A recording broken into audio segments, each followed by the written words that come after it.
بہت شکریہ.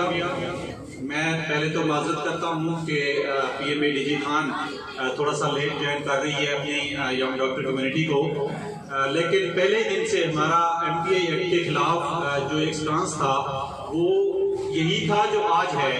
اور انشاءاللہ ہم پوری پنجاب کے اندر جو گریٹ ہیلتھ الائنس کے نام سے جو ایک فورم بنا ہے، پی ایم اے پنجاب اس کا حصہ ہے.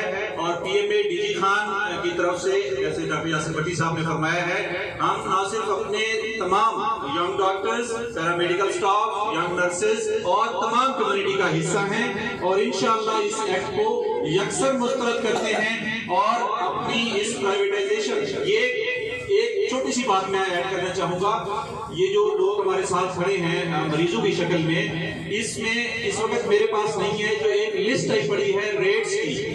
میں آپ کو یقین سے کہہ سکتا ہوں کہ وہ پرائیویٹ سیکٹر سے زیادہ بڑے ریٹس ہیں جو لاگو ہونے جا رہے ہیں اس ایم پی آئی ایکٹ کے بعد. یہ ڈاکٹرز کے لیے بالکل بھی خطرناک نہیں ہے جتنا مریضوں کے لیے خطرناک ہے.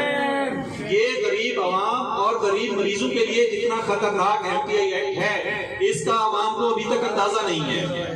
جب پرائیویٹائز ہو جائیں گے، بورڈ آف گورنر کو یہ اجازت ہے کہ جس ٹیسٹ کا جتنا مرضی وہ ریٹ رکھیں، جس آپریشن کا جتنا مرضی وہ ریٹ رکھیں، انہوں نے اپنا بجٹ یہیں سے پیدا کرنا ہے. گورنمنٹ ان کو کچھ نہیں دے گی ایکسٹرا سے، ایک فکس بجٹ دے گی. اس کے بعد تمام ادارہ چلانے کے لیے غریب مریضوں کا خون نچوڑا جائے گا.